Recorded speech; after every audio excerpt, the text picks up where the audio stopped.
మహాదేవుడును మన రక్షకుడునైన యేసుక్రీస్తు ప్రశస్తమైన నామంలో మీ అందరికీ నా హృదయపూర్వక వందనాలు తెలియచేస్తూ ఉన్నాను. మీరంతా బాగున్నారు కదా? మీరు బాగుండాలని మా అనుదిన ప్రార్థనలో జ్ఞాపకం చేసుకుంటూ ఉన్నాం. అలాగే ఈ చిన్న సేవకుడు చేసే సేవా పరిచర్య కూడా దీవించబడాలి అని మీ అనుదిన ప్రార్థనలో జ్ఞాపకం చేసుకోవలసిందిగా విన్నవిస్తూ ఉన్నాను. చిన్న ప్రార్థన చేసుకుని మనం దేవుని యొక్క వాక్యాన్ని విందాం. ఈ వాక్యం చాలా ప్రశస్తమైనది. ప్రారంభం నుండి ముగింపు వరకు ఆసక్తితో మీరు వీక్షించవలసిందిగా కోరుతూ ఉన్నాను. ప్రార్థన. తండ్రి, నీకే వందనాలు స్తుతులు చెల్లిస్తున్నాం నాయనా. అల్పుడను అయోగ్యుడనైన నాకు నాయన నీ దివ్యమైన వాక్యము ప్రకటించడానికి మీరిచ్చిన ధన్యతను భాగ్యాన్ని బట్టి మిమ్మల్ని స్తుతిస్తూ ఉన్నాం నాయన. మా ఆలోచనల కంటే నీ ఆలోచనలు, మా మార్గముల కంటే నీ మార్గములు, భూమి కంటే ఆకాశము ఎంత ఉన్నతంగా ఉందో అంతకంటే ఉన్నతంగా ఉన్నాయి. వాటిని గ్రహించడం మా వల్ల కాదు, కానీ నీవు అనుగ్రహించిన నీ ఆత్మ ద్వారా వాటిని గ్రహించడానికి, వాటిని నీ ప్రజల ముందు పెట్టడానికి నాకు సహాయం చేయండి. అలాగే నీ ప్రజలైనటువంటి వారు ఆసక్తితో నీ వాక్యాన్ని విన్న వాక్యాన్ని హృదయంలో భద్రపరుచుకుని విన్న వాక్య ప్రకారము జీవించడానికి నీ సంపూర్ణమైనటువంటి సహాయ సహకారాలు మీరు అనుగ్రహించి దీవించమని యేసు నామంలో అడిగి వేడుకుంటున్నాం తండ్రి. Amen, amen. సరే అండి, ఈ రోజున మనం పరిశుద్ధాత్మ దేవుడి గురించి మనం అనేకమైనటువంటి సత్యాలు మనం విందాం. ఈ రోజున పరిశుద్ధాత్మ దేవుని గురించి లేక పరిశుద్ధాత్ముని గురించి మనం ఎందుకు వినాలి అని ఆలోచన చేస్తే మనకి పాత నిబంధన 39 పుస్తకాలలో తండ్రి అయినటువంటి దేవుడు చేసిన పని మనకి కనపడుతూ ఉంటుంది. అలాగే మత్తయి, మార్కు, లూకా, యోహాను సువార్తలలో యేసు ప్రభువుల వారు ఈ లోకానికి రావడం, 33.5 సంవత్సరాలు సశరీరుడుగా మన మధ్య నివసించడం, ఆయన మరణించి 3వ దినాన తిరిగి లేచి తండ్రి వద్దకు వెళ్ళడం అనే సంగతులు మనం చూస్తాం. కానీ యేసయ్య పరలోకానికి ఆరోహణుడైనది మొదలుకొని పెంతుకోస్తు దినాన్న పరిశుద్ధాత్మునిగా దిగి వచ్చినటువంటి దేవుని యొక్క ఆత్మ మనలోనూ ఉంటూ, అంటే మరో మాటలో చెప్పాలి అంటే యేసయ్య 2వ రాకడ వరకు మనలో ఉండే పరిశుద్ధాత్ముడు ఎవరు, అసలు ఆయన ఎలాంటి పనిని చేస్తాడు, ఆయన గురించి మనం అనేక సంగతులను మనం తెలుసుకుంటే గనక ఆయనతో మనం ఎలా వ్యవహరించాలో మనం తెలుసుకుని సరైన విధంగా ఆయనతో వ్యవహరించగలుగుతాం. ఉదాహరణకి పరిశుద్ధాత్ముడు ఎవరు అని మనం ఆలోచన చేస్తే ఆయన దేవుడై ఉన్నాడు అని మనం తెలుసుకోవాలి. మనం అపోస్తల కార్యగ్రంథం 5వ అధ్యాయం 3-4 వచనాలు గనక మనం చూడగలిగితే, అననీయ సపీరాలు అనేటటువంటి భార్యాభర్తలు అనేక మంది తమ చరాస్తులను అమ్మి దేవుని సేవకు ఇస్తూ ఉన్నారు.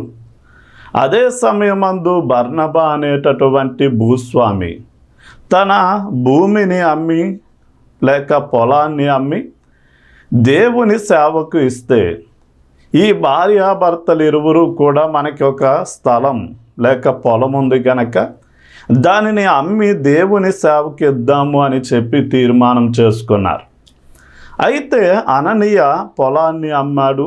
దానికి వచ్చిన ధనాన్ని ఇంటికి తెచ్చి భార్య ఎదుటే కొంత ధనాన్ని దాచి కొంత ధనాన్ని తీసుకెళ్ళి అపోస్తులుడైనటువంటి పేతురు దగ్గర, అపోస్తుల పాదాల దగ్గర పెట్టారు.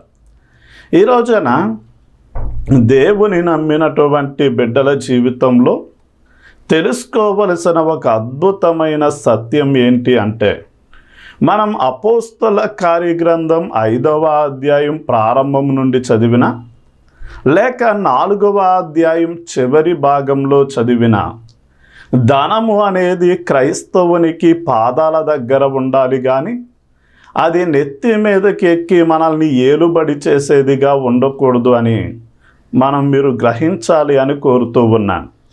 సరే, ఇప్పుడు పేతురు అపోస్తలుల పాదాల దగ్గర దానిని పెట్టినప్పుడు వెంటనే పేతురు అంటాడు, అననీయ, పొలాన్ని అమ్మి దాని వెలలో కొంత దాచుకుని కొంత తెచ్చి ఇక్కడ పెట్టి నీవు పరిశుద్ధాత్మను మోసగించడానికి సాతాను నిన్ను ఎందుకు ప్రేరేపించాడు?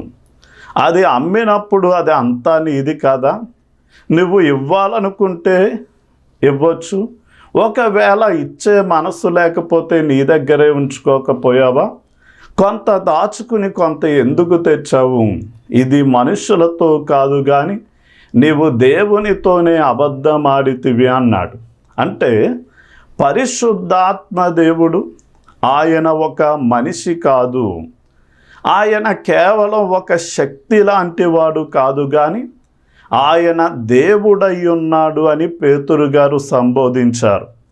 అదేవిధంగా మనం యెషయా గ్రంథం 6వ అధ్యాయం 9వ వచనంలోను, అపోస్తల కార్యగ్రంథం 28, 26, 27 వచనాలలో పాత నిబంధనలో ఏ వాక్యాన్నైతే అక్కడ దేవుడు మాట్లాడాడు, ఈ నూతన నిబంధనలో అపోస్తలుడైన పౌలు అది పరిశుద్ధాత్ముడు మాట్లాడినట్లుగా తెలియచేస్తున్నాడు.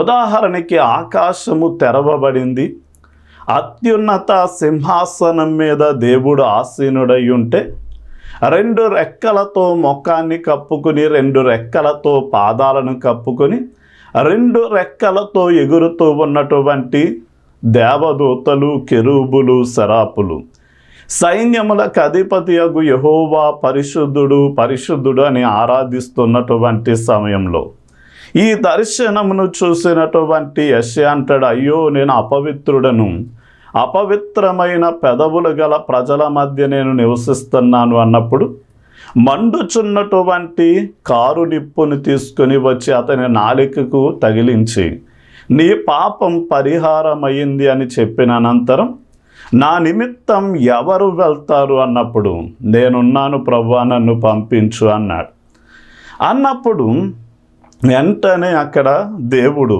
సెలవిస్తూ ఉన్నాడు, ఇదిగో ఈ ప్రజల దగ్గరికి వెళ్ళి ఒక సందేశాన్ని చెప్పు. వీరు చెవులున్నాయి వింటున్నారు కానీ వినకుండా ఉన్నారు, కళ్ళున్నాయి కానీ చూడకుండా ఉన్నారు, లేక హృదయం ఉంది కానీ గ్రహించట్లేదు అని ఈ సందేశాన్ని చెప్పు అని అక్కడ ఆయన సెలవిచ్చారు. ఇప్పుడు అదే వాక్యాన్ని పౌలు గారు మాట్లాడుతూ పరిశుద్ధాత్ముడు సెలవిచ్చినట్లుగా చెప్తున్నాడు. అంటే పరిశుద్ధాత్ముడు దేవుడై ఉన్నాడు అన్న సత్యం మనం తెలుసుకోవాలి. పాత నిబంధనలో యెహోవా దేవునికి వాడబడిన లార్డ్, ప్రభువు అనే పదం క్రొత్త నిబంధనలో హెబ్రీ పత్రిక 10వ అధ్యాయం 15, 16 వచనాల్లో పరిశుద్ధాత్మ దేవునికి వాడబడింది. కనుక మనం ఎవరు ఎక్కువ ఎవరు తక్కువ అని ఆలోచన చేస్తే మనము నమ్మినటువంటి దేవుడు ఒక్కడే. ఆయన తండ్రిగా, కుమారునిగా, పరిశుద్ధాత్మగా 3 వ్యక్తిత్వాలను కలిగి ఉన్నాడు. అయితే వారంతటా వారే మనకి పరిచయం చేసుకున్నప్పుడు తండ్రి అయిన దేవునికి సర్వోన్నతమైనటువంటి స్థానాన్ని ఇచ్చి వారు మనకి పరిచయం చేసుకున్నారు. అయితే మనం తెలుసుకోవలసిన సత్యం ఏంటి అంటే తండ్రి అయిన దేవుడు, కుమారుడైనటువంటి దేవుడు, పరిశుద్ధాత్మ దేవుడు వారు శక్తి సామర్థ్యాలలో కానీ అన్ని విషయాలలో కానీ సమానమైనటువంటి స్థానాన్ని కలిగి ఉండడం మనం గ్రహించవచ్చు. ఉదాహరణకి మీరు బాప్తిసం ఇచ్చేటప్పుడు యేసయ్య అన్నాడు, పరలోకమందు భూమి మీద నాకు సర్వాధికారం ఇవ్వబడింది, తండ్రి కుమార పరిశుద్ధాత్మ నామంలో బాప్తిస్మం ఇవ్వండి అన్నాడు. అలాగే మనం దీవెని ఇచ్చేటప్పుడు కూడా 2 కొరింథీ పత్రిక 13వ అధ్యాయం 13, 14 వచనాల ప్రకారం తండ్రి అయిన దేవుని ప్రేమ, కుమారుడైన యేసుక్రీస్తు వారి కృప, పరిశుద్ధాత్మ దేవుని యొక్క అన్యోన్య సహవాసం మీకు తోడై ఉండాలి అని దీవెనిస్తాం. అంటే అక్కడ కూడా ముగ్గురు సమానంగా మనకి కనిపిస్తూ ఉన్నారు. కనుక మనం తెలుసుకోవలసిన సత్యం ఏంటి అంటే, తండ్రి అయినటువంటి దేవుడు అంటే ఎలా అయితే దైవత్వాన్ని కలిగి ఉన్నారు, కుమారుడైన యేసుక్రీస్తు వారు ఎలా అయితే దైవత్వాన్ని కలిగి ఉన్నారో, అలాగే మనలో ఉండడానికి పంపించబడినటువంటి పరిశుద్ధాత్ముడు కూడా దైవత్వము కలిగిన వాడు అని తెలుసుకోవాలి. అండ్ ఉదాహరణకి ఒక మంచినీళ్ళు బాటిల్ని చూపించి, అండ్ ఇందులో దైవత్వం ఉంది నమ్మండి అంటే, లేక ఇది ఒక మనిషి నమ్మండి అంటే మీరేమంటారు? మనిషికి ఉండవలసిన లక్షణాలు ఉంటేనే కానీ మేము మనిషిగా అంగీకరించము అంటారు. అలాగే ఒక వ్యక్తిని చూపించి లేక ఒక వస్తువుని చూపించి ఇది దేవుడు లేక ఈయన దైవము నమ్మండి అంటే మీరు ఏమంటారు అంటే, ఆ దేవుడికి ఉండవలసిన లక్షణాలు ఉంటే మాత్రమే మేము దేవునిగా అంగీకరిస్తాము అంటారు. అలాగే మనం పరిశుద్ధాత్ముడు దేవుడు అనడానికి ఆయనలో ఉండవలసిన దైవత్వ లక్షణాలను మనం చూస్తే ఖచ్చితంగా ఆయన దేవుడు అని మనం నమ్మగలుగుతాం. అందులో మనం హెబ్రీ పత్రిక 9వ అధ్యాయం 14వ వచనాన్ని మనం చదవగలిగితే, యేసుక్రీస్తు వారు నిత్యుడగు ఆత్మ ద్వారా తనను తాను బలిగా అప్పగించుకున్నాడు అని రాయబడింది.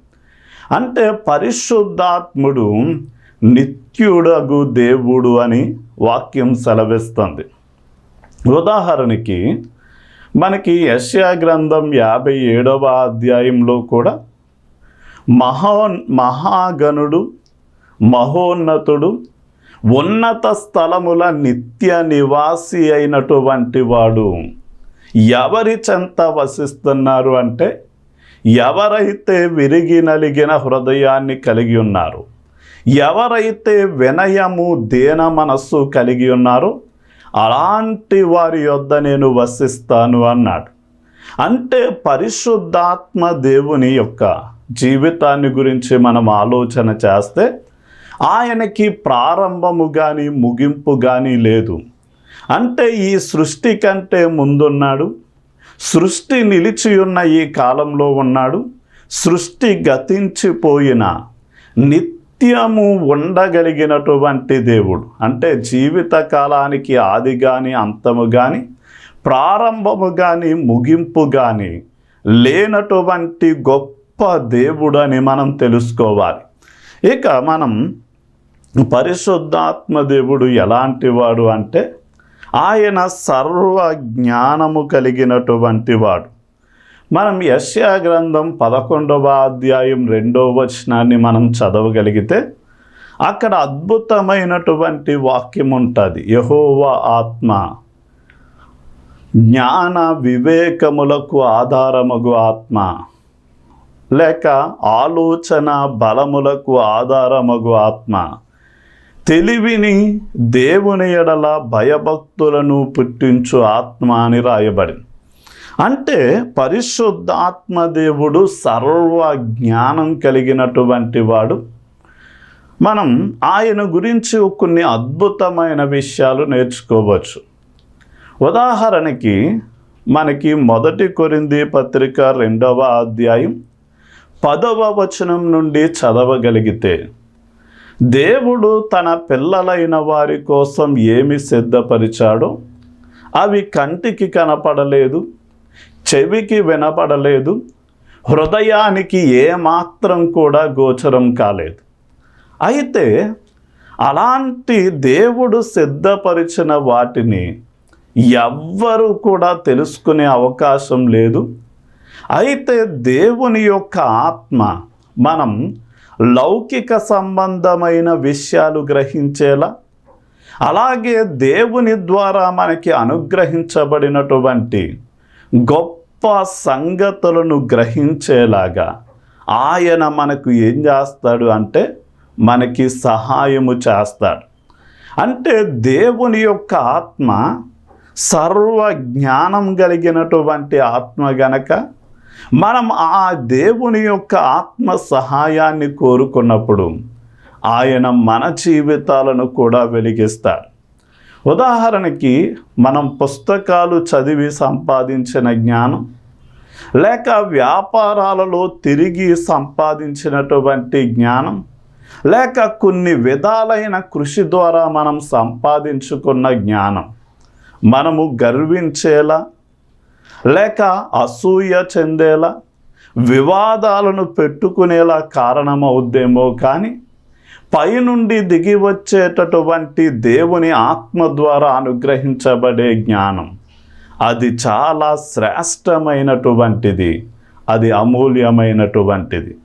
అందుకనే సొలొమోను కూడా తను రాజైన సమయంలో దేవునితో ప్రార్థన చేస్తూ, అయ్యా ఇదిగో నన్ను ఇశ్రాయేలీల 12 గోత్రాల మీద రాజుగా చేసావు, ఎంతమంది ప్రజలకు న్యాయము తీర్చడానికి, అలాగే నేను వారి దేశాన్ని అభివృద్ధిలోనికి తేవడానికి నా వయస్సు నా జ్ఞానం సరిపోదు, నాకు జ్ఞానాన్ని దయచేయమని కోరినప్పుడు కొలత లేకుండా దేవుని ఆత్మ అతనికి జ్ఞానాన్ని ఇచ్చింది.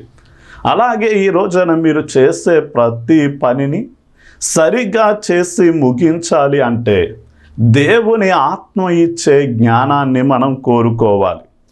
అలాగే పరిశుద్ధాత్మ దేవుడు సర్వశక్తి కలిగినటువంటి వాడు అని మనం తెలుసుకోవాలి.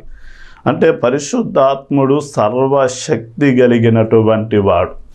మనం జకర్యా గ్రంథం 4వ అధ్యాయం 6-7 వచనాల్లో, ఇది మీ శక్తి ద్వారా కానీ బలము ద్వారా కానీ జరగదు కానీ నా ఆత్మ ద్వారా ఇది జరుగును అన్నాడు.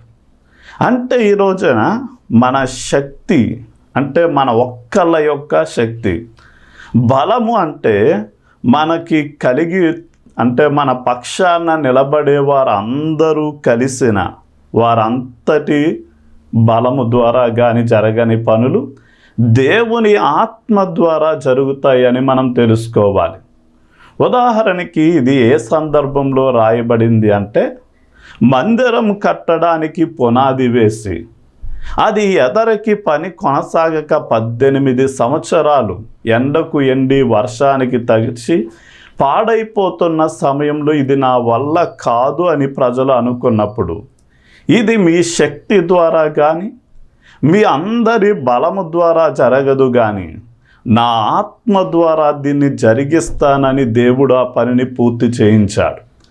అలాగే మరియ దగ్గరకు వచ్చిన గాబ్రియేలు అనే దేవదూత, ఏమండి, దయాప్రాప్తురాలా నీకు శుభం, నీవు గర్భము ధరించి కుమారుని కంటావు అన్నప్పుడు, నేను పురుషుణ్ణి ఎరగని దాన్ని ఇది ఎలా సాధ్యం అన్నప్పుడు, ఇది నీకు అసాధ్యమే కానీ ఇదిగో దేవుని యొక్క ఆత్మ, శూన్యంలో సృష్టిని చేయగలిగిన ఆత్మ, నేల మంటితో నరుణ్ణి నిర్మాణము చేయగలిగిన సర్వశక్తి కలిగిన దేవుని ఆత్మ నిన్ను ఆవరించి నీ గర్భంలో యేసు క్రీస్తు వారిని రూపొందించినప్పుడు ఇది సాధ్యమవుద్ది అని చెప్పినప్పుడు మరియా శిరస్సు వంచి, ప్రభువు దాసురాలను నీ చిత్తము చప్పున జరుగునుగాక అంది.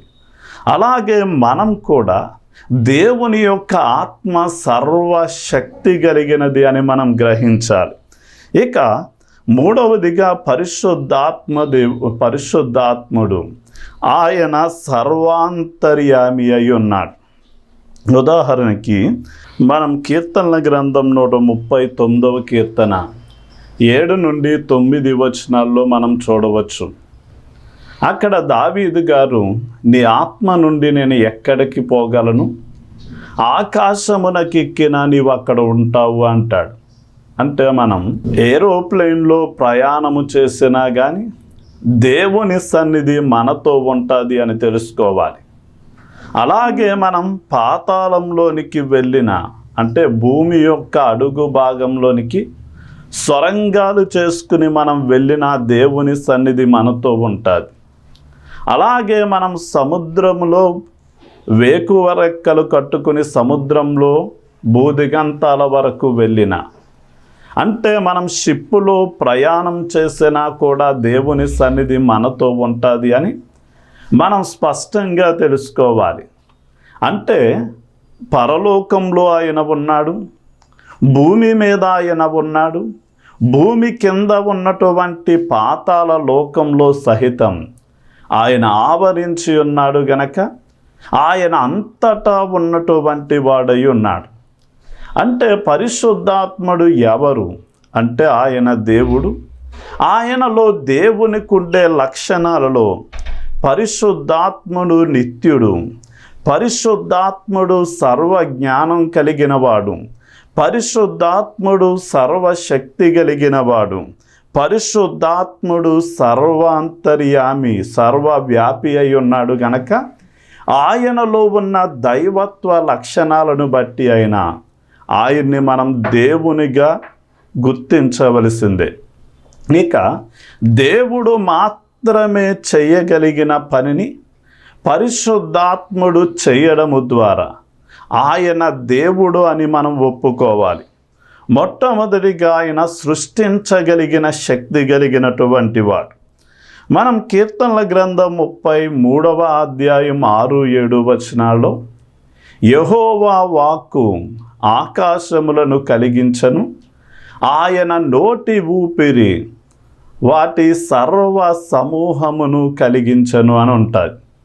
అంటే యెహోవా అంటే తండ్రి అయిన దేవుడు, వాక్కు అంటే మనం యోహాను సువార్త 1వ అధ్యాయం 1వ వచనం నుండి చూడగలిగితే, ఆది అందు వాక్యము ఉండెను, వాక్యము దేవుని యొద్ద ఉండెను, ఆ వాక్యము దేవుడై ఉండెను అని మనం 14వ వచనంలో, ఆ వాక్యమే శరీరధారి అయి కృపా సత్య సంపూర్ణునిగా మన మధ్య నివసించను అని ఆ వాక్కు యేసు ప్రభు అని మనం చూడొచ్చు. మరి ఆయన నోటి ఊపిరి అంటే పరిశుద్ధాత్మ దేవుడు ఊపిరితో పోల్చబడ్డాడు. అందుకనే మనం ఒక వ్యక్తిని చనిపోయినప్పుడు చాలామంది మాట్లాడుతూ, ఇదిగో ఇతని యొక్క ఊపిరి కళ్ళల్లోండి వెళ్ళిపోయింది, నోటిలోండి వెళ్ళిపోయింది అని మాట్లాడతారు. అంటే ఊపిరి అనగా కేవలం శ్వాస కాదు, అది ఆత్మ అని మనం తెలుసుకోవాలి. అంటే దేవుని యొక్క ఆత్మ, అంటే తండ్రి అయిన దేవుని మనసులో సృష్టిని చేయాలి అన్న ప్రణాళిక ఉంటే, వాక్కుగా యేసయ్య తండ్రిలోండి బయటకు వస్తే ఆ వాక్కును విత్తనముగా చేసుకుని ఈ సర్వ సృష్టిని కలిగించడంలో దేవుని యొక్క ఆత్మ పనిచేసింది అని మనం తెలుసుకోవాలి. ఇక మనం రోమాపత్రిక 8వ అధ్యాయం 11వ వచనం ప్రకారం దేవుని యొక్క ఆత్మ మృతులను సజీవులుగా చేయగలదు అని తెలుసుకోవాలి. అక్కడ మృతులలోండి క్రీస్తు యేసును లేపిన వాని ఆత్మ మీలో నివసించి ఉన్న ఎడల చావునకు లోనైన మీ శరీరములను కూడా మీలో నివసిస్తున్న తన ఆత్మ ద్వారా జీవింపజేస్తాడు అని రాయబడి. అంటే దేవుని యొక్క ఆత్మ మృతులను సజీవులుగా చేయగలిగిన శక్తి గలది. అంటే లాజరులోనికి వెళ్ళి లాజర్ను లేపిన దేవుని ఆత్మ, యేసయ్య మరణించినప్పుడు మృతులలోండి ఆయన్ని లేపినవాడు, మనము కూడా దేవుని కోసం నమ్మి మన జీవితాన్ని ముగించుకున్నా కానీ యేసయ్య మధ్యాకాశానికి వచ్చినప్పుడు మృతులలో నుండి మనల్ని సజీవంగా లేపి ఎన్నడూ కూడా మరణించని అక్షయమైన దేహాన్ని మనకిచ్చి నిరంతరము దేవునితో జీవించేలా చేయగలిగినది దేవుని యొక్క ఆత్మ. అలాగే లోకాన్ని పాపమును గూర్చి, నీతిని గూర్చి, తీర్పును గూర్చి ఒప్పింప చేయగలిగిన వాడు కేవలం పరిశుద్ధాత్మ దేవుడు మాత్రమే. అంటే దేవుణ్ణి, యేసు ప్రభువుల వారిని నమ్మకపోవడమే పాపమని, 2 యేసయ్య నీతిమంతుడు, ఆయన శిలువ యజ్ఞాన్ని విశ్వసించడం ద్వారానే మన పాపం పరిహరించబడి మనం ఉచితంగా నీతిమంతుల లెక్కలోనికి వస్తాము అని, ఇలాంటి విషయాలను ఒప్పింప చేయగలిగిన వాడు లోకాన్ని కేవలం పరిశుద్ధాత్మ దేవుడు మాత్రమే.